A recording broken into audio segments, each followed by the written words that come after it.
नमस्कार, स्वागत है आपका एबीपी गंगा में। मैं हूं अवधेश। उत्तराखंड में हुई आपदा के बाद अब राहत और बचाव का काम युद्ध स्तर पर जारी है। अभी तक के अपडेट के मुताबिक अब तक 15 व्यक्तियों को रेस्क्यू किया गया। अलग अलग जगहों से 14 शव बरामद किए गए हैं और रात भर रेस्क्यू टीमों ने राहत बचाव कार्य किया। वहीं सरकार ने मृतक के परिजनों को कुल 6-6 लाख का मुआवजा देने का ऐलान किया है, जिसमें 4-4 लाख रुपए मदद राज्य सरकार दे रही है, 2-2 लाख रुपए केंद्र की तरफ से दिए जा रहे हैं। हादसे में घायलों को 50-50 हजार की केंद्र की मदद मिली है। वहीं चमोली हादसे के बाद यूपी में भी अलर्ट जारी किया गया है। सीएम योगी ने सभी डीएम को अलर्ट रहने के निर्देश दिए गए हैं। तो देखिए, ये हम आपको 8 तस्वीरें दिखा रहे हैं। रेस्क्यू ऑपरेशन लगातार चल रहा है और पूरी रात ये रेस्क्यू ऑपरेशन चलाया गया। ड्रोन से लापता लोगों की तलाश की जा रही है। कई फीट तक मलबा जम चुका है और शवों को निकालने की कोशिशें जारी हैं। 7 तस्वीरें और आपके सामने है। टिहरी में भी अलर्ट जारी किया गया है। रुद्रप्रयाग, श्रीनगर, हरिद्वार, ऋषिकेश, रुड़की और कोटद्वार में भी अलर्ट जारी किया गया है। तो अब तक 14 लोगों के शव बरामद हो चुके हैं। एसडीआरएफ के मुताबिक करीब 170 लोग लापता हैं और लगातार लोगों को तलाशने की कोशिशें चल रही है। यहाँ पर एसडीआरएफ की मदद भी ली जा रही है। ड्रोन का सहारा लिया जा रहा है एरियल सर्वे के लिए, ताकि लोगों को ढूंढा जा सके, क्योंकि एसडीआरएफ जो है उसके मुताबिक लगभग 170 लोग लापता हैं और जो दूसरी टनल है उसमें 30 लोग फंसे हो सकते हैं। और चमोली में तबाही के बाद उत्तराखंड के जिलों में भी अलर्ट है। 7 तस्वीरें हम आपको दिखाएंगे। और चमोली हादसे के बाद रेस्क्यू ऑपरेशन का काम चल रहा है। सीएम रावत भी हालात पर पूरी नजर बनाए हुए हैं। उनका क्या कहना है, सुनवाते हैं आपको। देखिए, एक तो हमारे डीजीपी वहाँ पर कैंप किए हुए हैं। कल कमिश्नर और डीआईजी गढ़वाल रेंज वो मेरे साथ वहाँ पर गए थे, तो उनको आज से वहीं पर कैंप करने को दोनों के लिए कह दिया गया कि आप वहीं कैंप करें। जिला प्रशासन हमारा वहाँ पर तैनात है और बाहरी ज़िलों से भी कुछ अधिकारी वहाँ पर भेजे गए हैं, ताकि जो मिसिंग हैं, जो बॉडी रिकवर हो रही हैं, तो उनका पोस्टमार्टम होना है या पंचनामा होना है, तो वो शीघ्रातिशीघ्र उसकी हो सके। और जो भी ऐसे मिसिंग हैं या जो जानकारी अभी नहीं आ रही, तो उन आंकड़ों को जुटाया जा रहा है और गहराई से वहाँ पर छानबीन की जा रही है। छानबीन की जा रही है। और देखिए, तस्वीरें भी हम आपको दिखा रहे हैं। तबाही का वो मंजर, किस तरीके से जब सैलाब आया तो देखते ही देखते जिंदगी पूरी तरीके से बेबस हो गई। एनडीआरएफ, एसडीआरएफ, आईटीबीपी के जवान लगातार राहत और बचाव के काम में लगे हुए हैं। चीख पुकार मच गई जब ये ग्लेशियर फटा और उसके बाद की ये तस्वीरें देखिए हम आपको दिखा रहे हैं। हालांकि अभी भी जो तपोवन टनल है वहाँ पर तलाश जारी है। टनल में कई फीट तक मलबा भर गया है और तपोवन में एक टनल से 16 लोग निकाले गए। दूसरे टनल में अभी भी 30 लोगों के फंसे होने की आशंका है और इन सब पर जो तमाम बड़े आला अधिकारी हैं मौजूद हैं। अब तक 153 लोग लापता हैं। डीजीपी का कहना यह है, एसडीआरएफ का कहना है कि 170 लापता है।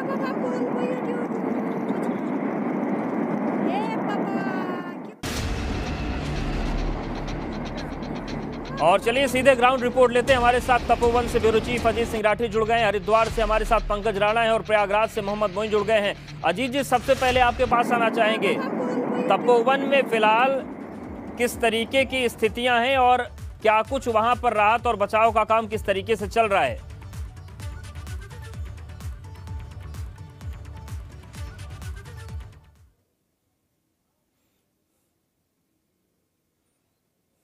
एसडीआरएफ और तमाम जो पैरामिलिट्री फोर्सेज या ऐसे कोई ऑर्गेनाइजेशन हो सकते हैं, जिसमें बीआरओ भी शामिल है, बॉर्डर रोड ऑर्गेनाइजेशन, तो ये सब लगे हैं। गवर्नमेंट लगातार मॉनिटरिंग कर रही है। कमिश्नर गढ़वाल और डीआईजी गढ़वाल दोनों यही कैंप कर रहे हैं। लेकिन इससे भी भयावह तस्वीर एक मैं दिखाता हूँ कि कल जो हादसा हुआ उसकी मतलब उसको जख्म जो देकर गई है वो त्रासदी, उसके जख्मों के निशान मैं आपको दिखाता हूँ। ये सामने वो पावर प्रोजेक्ट है जो विष्णुगाड़ गंगा परियोजना पर बन रहा था। ये परियोजना थी, ये नेशनल प्रोजेक्ट था, इसका नामो निशान नहीं बचा है। सामने आप देख सकते हैं जो एक स्ट्रक्चर खड़ा है, ये स्ट्रक्चर आधा अधूरा रह गया है। इस नदी के पानी में आप देख सकते हैं कि कितना कीचड़ और कितनी मिट्टी मिलकर ऊपर से आ रही है। लेकिन अभी भी जितना भी रेस्क्यू चल सकता है चला जा रहा है। 100 से ज़्यादा लोग अभी भी लापता हैं। 14 लोग मृत घोषित कर दिए गए हैं और उसके अलावा भी इतने लोग लापता हैं, वो किस हाल में हैं, वो कहाँ हैं, वो कैसे हैं। चूँकि एक चीज़ तो बिल्कुल इस बात को निश्चित करती है कि सुरंग में जो लोग थे वो कहीं भाग कर नहीं जा सकते जी। उनके भागने का कोई अवसर नहीं था। जैसे केदारनाथ की आपदा आई थी तो लोग भागकर पहाड़ पर चढ़ गए थे, लेकिन यहाँ ऐसा नहीं है। जो सुरंग में थे वो सुरंग में ही थे। तो वो किस हालत में होंगे। हालांकि सुरंग से रेस्क्यू भी किया गया है दर्जन भर से ज़्यादा लोगों का। तो जब सुरंग से रेस्क्यू किया जा सकता है तो मुझे लगता है कि बाकी जो लोग वो भी होंगे। लेकिन एक बहुत बड़ी खबर आज की अवधेश में आपको बताता हूँ, इससे बड़ी खबर और कोई नहीं हो सकती। रेस्क्यू अपनी जगह है, त्रासदी अपनी जगह है। इस सड़क पर जहाँ मैं खड़ा हूँ, इस ये सड़क जहाँ जाती है वहाँ रैणी गाँव है। तो रैणी गांव का और रैणी गांव के ऊपर दर्जन भर गांवों का भारत से संपर्क कट गया है। अपने ही देश से संपर्क उनका पूरी तरह से कट गया है।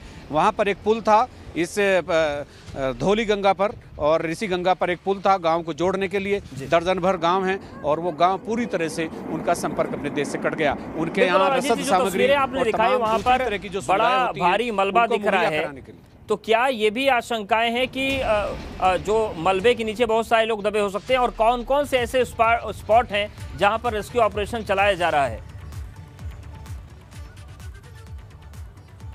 देखिए, इस हादसे का सबसे बड़ा शिकार रैणी गांव है, जिसका मैं अभी जिक्र कर रहा हूं। वो गोरा देवी का गांव है। गोरा देवी एक अशिक्षित और सामान्य महिला थी इस गांव की, और चिपको आंदोलन की शुरुआत करने वाली वही एक महिला थी। और गोरा देवी कन्या विद्याधन और तमाम योजनाएं सरकार ने उनके नाम से चलाई हैं। वो असाधारण महिला थी।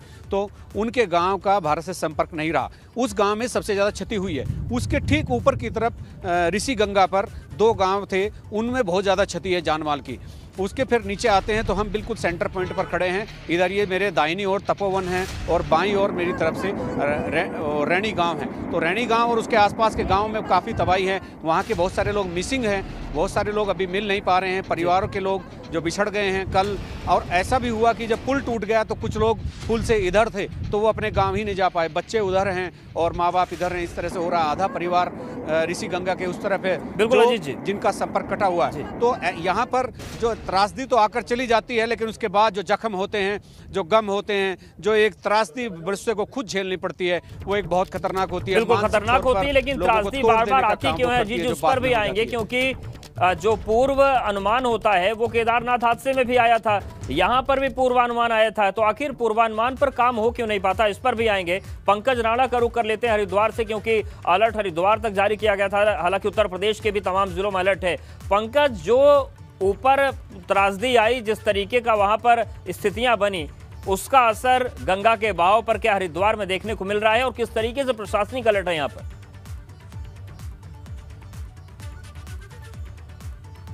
तरह से प्रशासन कल शाम से ही अलर्ट हो गया था। और खासकर जो भीमगोडा बैराज है, यहाँ पर जो नीलधारा की ओर पानी जाता है गंगा, उसके बाद जो हरकी पौड़ी की ओर पानी जाता है, उसके कल शाम को सारे फाटक खोल दिए गए थे। और अब क्योंकि पानी का प्रभाव ज़्यादा नहीं हुआ है, वाटर लेवल जितना पहले होता था गंगा का उसी हिसाब से वाटर लेवल है, ज़्यादा वाटर लेवल नहीं बढ़ा है। तो अब जो हरकी पौड़ी की ओर पानी जाता है उसको छोड़ दिया गया है। उधर पानी का प्रवाह गंगा नहर की ओर किया जा रहा है। नीलधारा की ओर पानी के जो फाटक हैं उनके सभी फाटक खोल दिए गए, सिर्फ एक फाटक खुला हुआ है। और जो यहाँ के यूपी सिंचाई विभाग के तमाम अधिकारी हैं, अधिशासी अभियंता हैं, एसडीओ हैं, वो यहाँ मौजूद है। कल शाम से ही वो यहाँ डटे हुए हैं और वो लगातार मॉनिटरिंग कर रहे हैं। ऊपर से किसी तरह की कोई दिक्कत तो नहीं है। खास बात यह है क्योंकि ये उनका कहना है कि टिहरी डैम से जो पानी भगीरथी नदी में आता है और देवप्रयाग में अलकनंदा में मिलता है, तो टिहरी डैम से पानी को रोक दिया गया था। इसलिए जो श्रीनगर की ओर से अलकनंदा में पानी आता है उसके प्रवाह को आगे छोड़ा गया था। तो अभी हरिद्वार में ऐसी कोई स्थिति नहीं है कि बहुत ज्यादा दिक्कत आने वाली है। तो इससे ये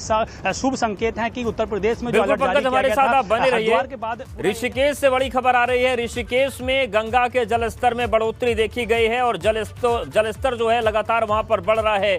तो ये इस वक्त की बड़ी खबर, बड़ा अपडेट। ऋषिकेश में गंगा के जलस्तर में बढ़ोतरी अब देखी जा रही है। जलस्तर में काफी बढ़ोतरी हो गई है। पंकज, ऋषिकेश से बहुत ज्यादा दूरी हरिद्वार की है नहीं। बलराम पांडे हमारे साथ ऋषिकेश से जुड़ गए हैं।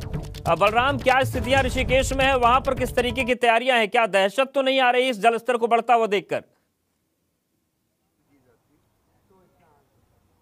देखिए अवधेश, हम कल से ऋषिकेश की मॉनिटरिंग कर रहे हैं और लगातार यहां पर जो अधिकारी हैं वो दौरा करके निरीक्षण कर रहे हैं कि आखिरकार गंगा के जल स्तर की क्या स्थिति है। इस वक्त भी हम ऋषिकेश में गंगा के तट पे मौजूद हैं, जहां आप देख सकते हैं जो पुलिस के अधिकारी हैं, जो पुलिस के जवान हैं, वो यहाँ पर गंगा के जल स्तर को देख रहे हैं, क्योंकि उन्हें जब जानकारी मिली कि ऋषिकेश में भी जो गंगा का जल स्तर है वो धीरे धीरे बढ़ रहा है, तो उसकी मॉनिटरिंग के लिए जो पुलिस के जवान हैं वो यहाँ पर पहुंचे हैं और साथ ही जो पर्यटक हैं, जो यहाँ पर दुकानदार हैं, उनको किनारे से हटाया गया है। तो कुल मिला के ये कहा जा सकता है कि सुबह जो स्थिति थी वो एकदम सामान्य थी, नॉर्मल थी, लेकिन 12 बजे के बाद हमारे साथ नजर बनाए रखिएगा।